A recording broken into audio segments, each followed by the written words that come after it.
I want to imagine that as I rotate my shoulders back and through, they stay on that plane of glass. If I break the plane of glass and kind of tilt it this way, that's that over the top. If I break the plane of glass and go this way, that's that underneath stuck position. And I really have to get to where those are rotating back and through fairly consistently. It doesn't have to be perfect. Here's what I want you to do to get a feel for that. Go ahead and put your arms out to your side, just like this, and I want you to turn back and through, and when you turn to the top of the swing, have your left hand pointing to the golf ball. As you turn to the bottom of the swing, have your right hand pointing to the golf ball. Well, you'll see when I do that, I have to get a little bit of side bend in the backswing or in the downswing to keep my shoulders tilted this way. I have to get a little bit of side bend going to the left in the backswing to keep my shoulders tilted that way. But if I just stick my hands out, I just go hand to hand. It's pretty natural. I find when people start trying to get this side bend one way or another, it gets pretty confusing.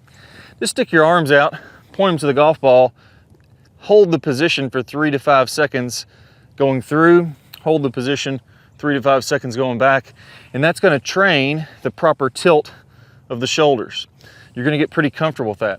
Once you get that feeling, do the same thing with this golf ball or golf club.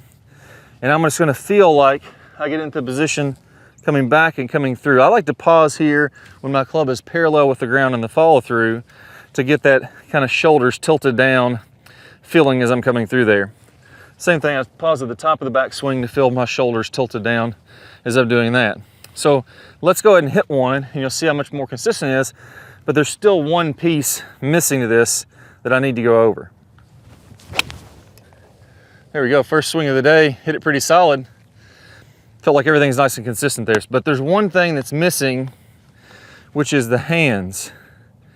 Now, if you're used to having this club come down steep, either over the top or inside shoulder, getting underneath late, so it starts down steep and gets underneath, that's when I need to get this club shallowing out in the transition. Now that I have the correct shoulder angles, what I want you to feel is, as you start your downswing, I want to feel like my elbows are kind of coming out. So my left elbow, instead of being pointing down, my shoulders stay down, but my elbows, my left arm, and my right arm tucking in, start to shallow that club out. Then as I come through, now my shoulders are on plane and my club is on plane. That's what kind of ties it all together. If the shoulders don't go right first, if I don't get those shoulders on plane first, it really doesn't matter what I do with my arms. Because if I'm doing this with my shoulders, there's not much I can do to put this club out here somewhere kind of floating around in space to get that working down on the same angle. If I get my shoulders out here, there's not much I can do to shallow it out. My shoulders are just too far gone in either of those scenarios.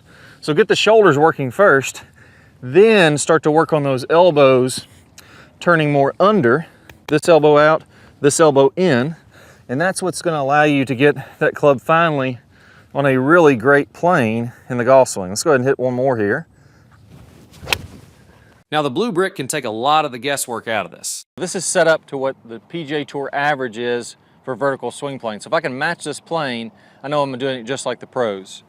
So I go ahead, I get my stronger grip, I get my good body positions, and then from here, I'm just going to make a couple more practice swings where I pause kind of halfway down, and I want to look back and make sure that this club is matching the angle of that stick.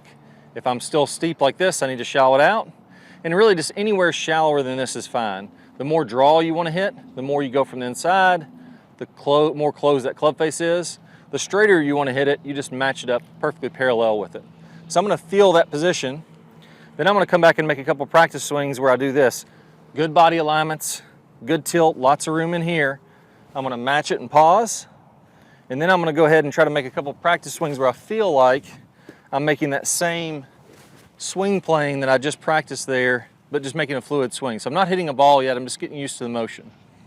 Once you're used to it, go ahead and take a golf ball, move it about 2 club head widths inside of the stick, the alignment stick at first, to give yourself plenty of room, and then I'm just going to go ahead and hit shots, checking my body alignment, feeling like I'm moving under that stick the way we just rehearsed. And now that you have that nice square club face in a good body position, it's going to be way easier to swing under the stick. Grab a Blue Brick today and dial in that Tour Pro swing plane.